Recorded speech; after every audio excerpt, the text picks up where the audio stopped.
welcome to another episode of Fantasy Reality. And today, we're going to talk about traveling. Traveling, adventurers going on traveling, caravan guards, doing their job, pilgrims, them sort of, people that travel from place to place. And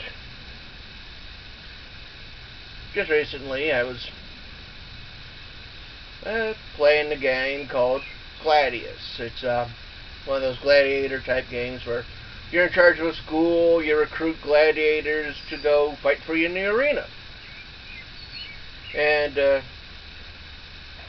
one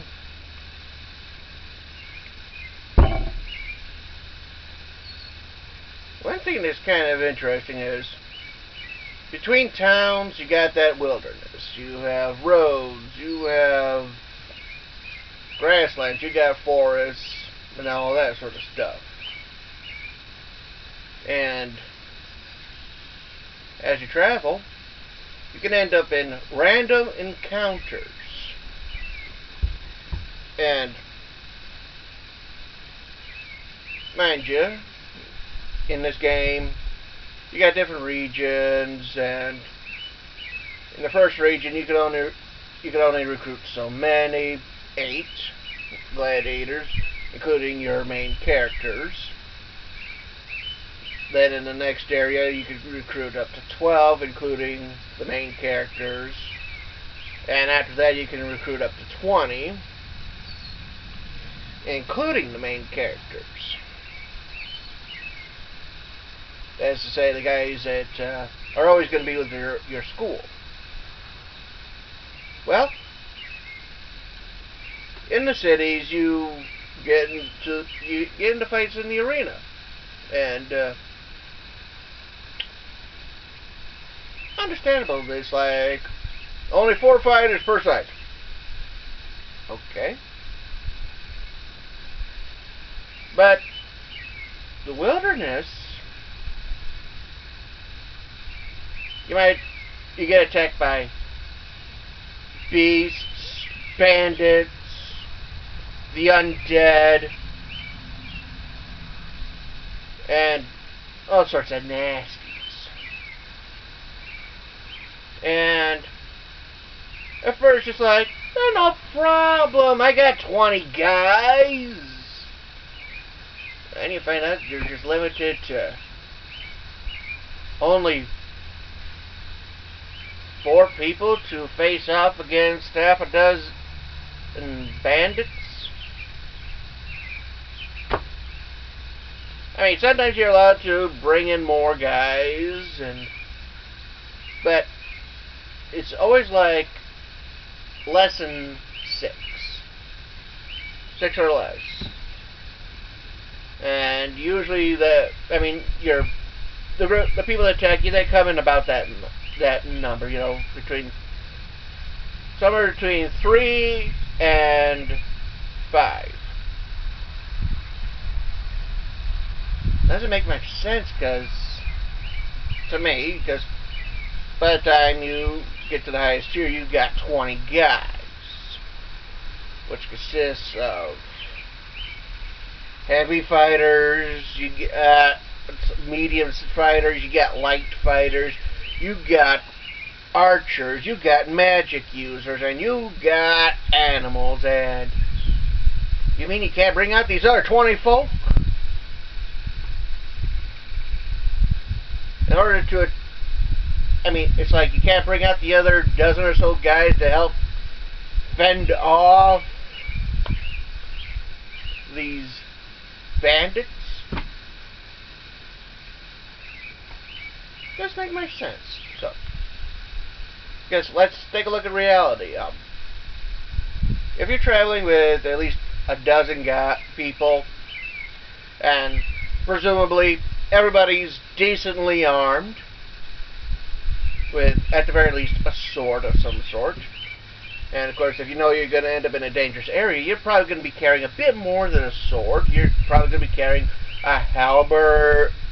You're going to be carrying things like spears, halberds, pole axes, and every other kind of armor, all the other weapons that you want to carry if you know you're going into a dangerous area. And let's suppose you do get attacked by a half dozen bandits.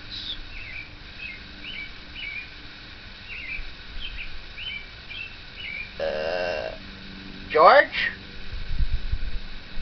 We're gonna attack these guys, right? Yep. I'm doing some counting. Including you and me, there's 6 of us, right? Yes. There's at least 20 of them over there.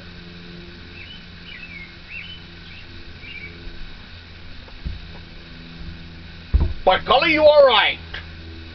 Let's call off the attack. Let's not bother these guys. I do not want to face them. It has numbers right there. Big deterrent when you're travel. I mean, a lone traveler, easy pickings. A traveler with a dozen or so guys who are all armed, who look physically fit, who look like they might put any attacker in the world of hurt. Those bandits are thinking twice. It's like, we might be able to steal the treasure that these guys are escorting, but a lot of us is going to get real hurt, and it might not be worth the reward. So, like I said, numbers, big deterrent right there for travel. If you're a traveler, you go with a big group, your bandits, monsters, beasts, anything to normally attack a traveler. If it's got even half a brain, it's going to be thinking, no, not worth it, not worth it, not worth it. On the other hand, if say, you do get attacked by a large group of bandits, you still got the other 20 guys. And that's 20 people whom you can go back to back with, and it comes at you, they're at least going to pay heavily for attacking you. Especially if everybody is adequately equipped and armored and knows what they're doing.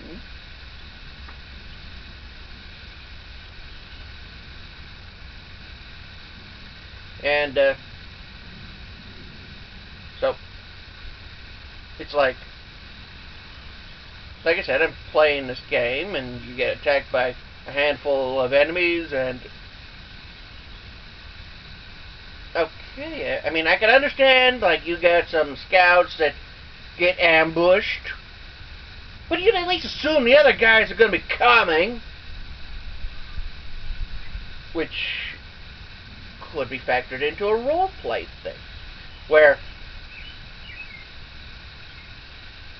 let's say, your characters are traveling as an escort, and they're just like they're like 4 or 5 of the guys that get hired alongside of another 10 or so guys. And let's say you and your party, you're doing scouting. You're checking to see if the land is clear for the rest of the caravan. And let's say these bandits, they ambush your guys. Well, you could be fighting on the defensive. Delaying the enemy, these bandits, long enough for the other dozen or so guys who are your allies to come upon the scene, because maybe they heard the noise. It's like, did you just hear that war cry? Yeah, I did. Sounds like those other 5 guys. They must be in trouble. Some of us better go rest of us stay with the caravan. And then they send half a dozen guys to check out the situation, help out if need be. Somebody else, hey, they're being attacked. Everybody else jumps into the fray, takes care of the bandits. And you could probably or alternatively, if you are playing as the bandits, you jump their scouts, and you try to attack this caravan, and you jump these scouts. You need to beat them before they shout out the alarm and says, hey, we're being attacked! And of course, afterwards, you'd have to move the bodies to make it look like they're somewhere down this way. As opposed to being, they got ambushed right here. You gotta hide the bodies, somewhere off to the side, so that way the caravan doesn't realize that they just walked into an ambush. Something worth thinking of, depending on which way you want to play your scenario. Do you want to play it from the point of view of a group of guards who are trying to warn everybody else that, hey, there's some guys coming? Or alternatively, you're the group of bandits that need to defeat these front scouts before the main group comes. After all, numbers can turn the tide either in favor of you or against you, depending on how you look at it. One reason why, when you're playing if you're playing defensively, you want to buy time for your allies to show up. And let's face it, in reality, when you're traveling, you're not going to be traveling with a small group. You can travel with as many people as you can, because the bigger your group, the more instant allies you got. At any beast or animal or monster or bandit or evil mook, they take a look. They're gonna say, they're gonna take a look at how many. Okay, did I count that guy twice?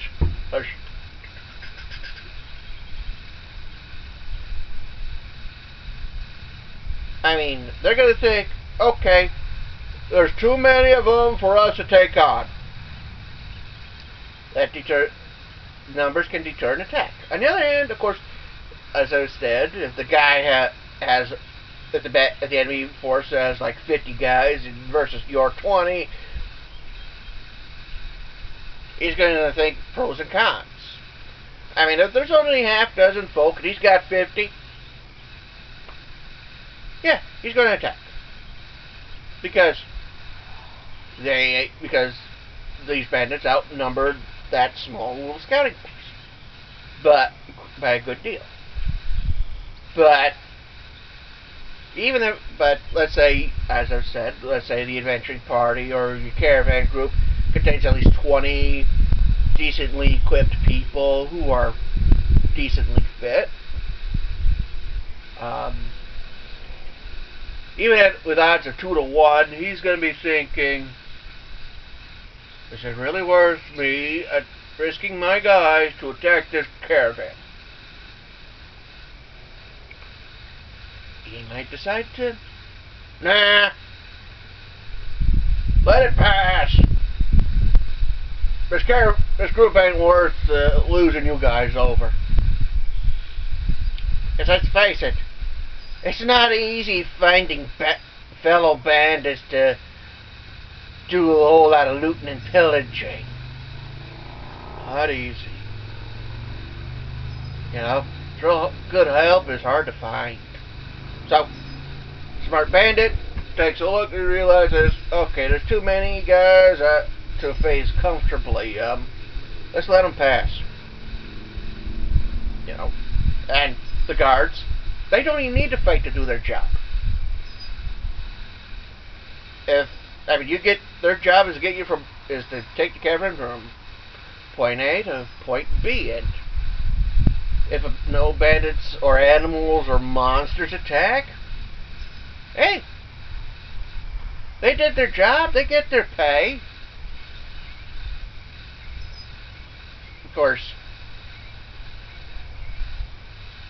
might not be as exciting as getting involved in a fight, but let's face it, most guys would prefer a somewhat boring trip where nobody attacked, we're good.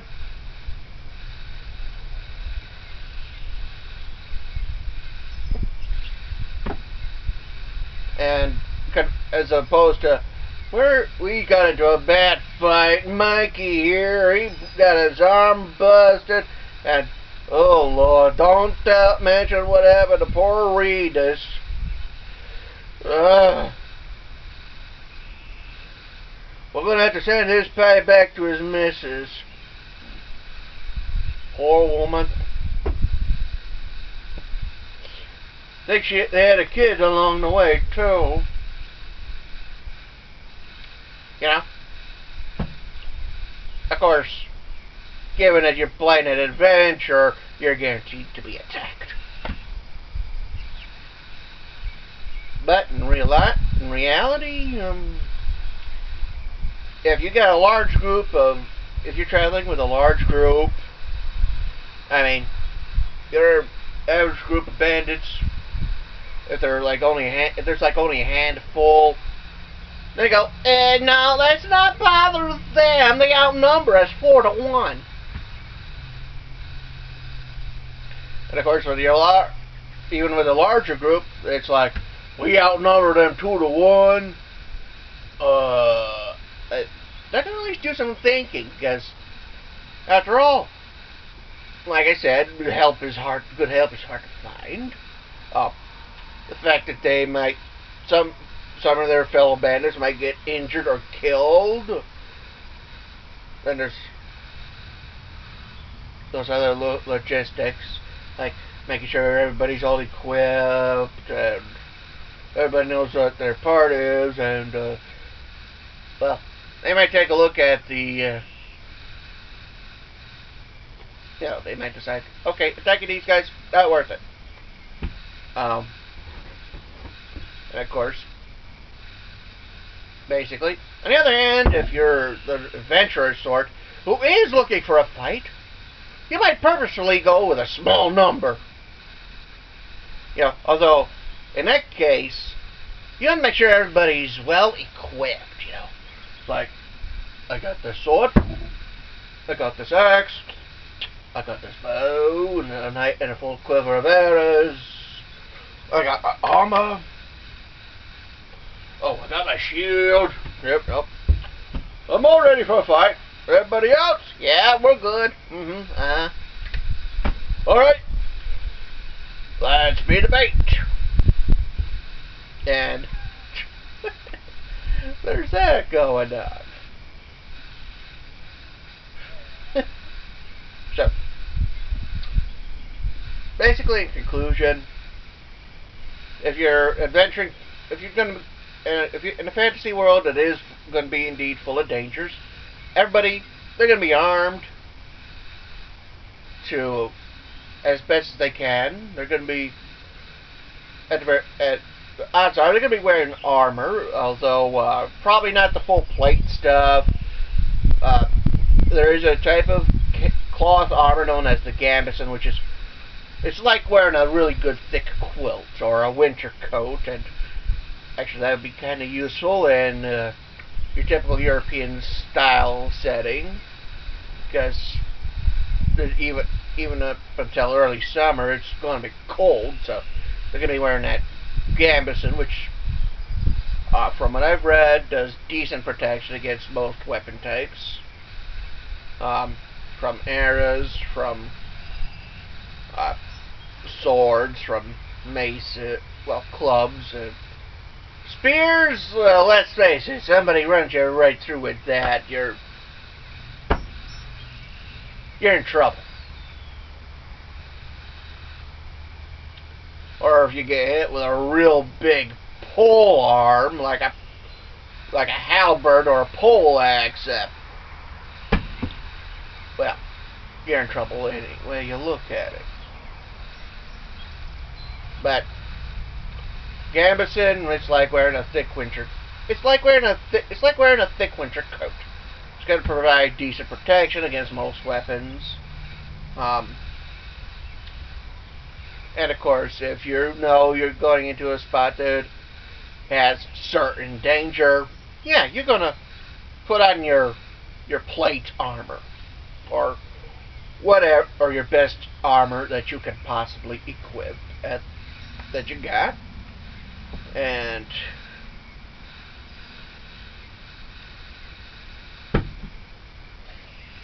basically, you go into that dangerous area, you're going to at least travel with a certain number of buddies, because, well, let's face it, even today, when we're traveling a far distance, we're going to at least travel with at least 3, 4 people, most of the time, especially if it's an area you don't really know too well, because you get into trouble.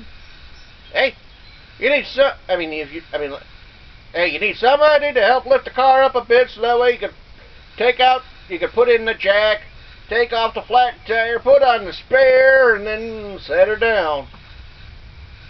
And having a few extra people to help lift the car up, that kind of helps. Let alone if you end up in a real dangerous area where you get attacked by wild animals or bandits.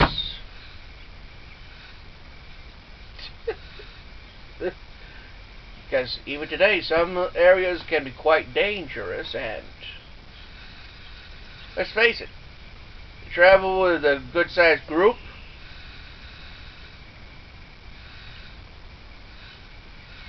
your safety is increased by a good deal, because everybody's got an extra set, because you got more people, you got more eyes keeping an eye out for danger, more ears to listen, more nose that smell something might not be right.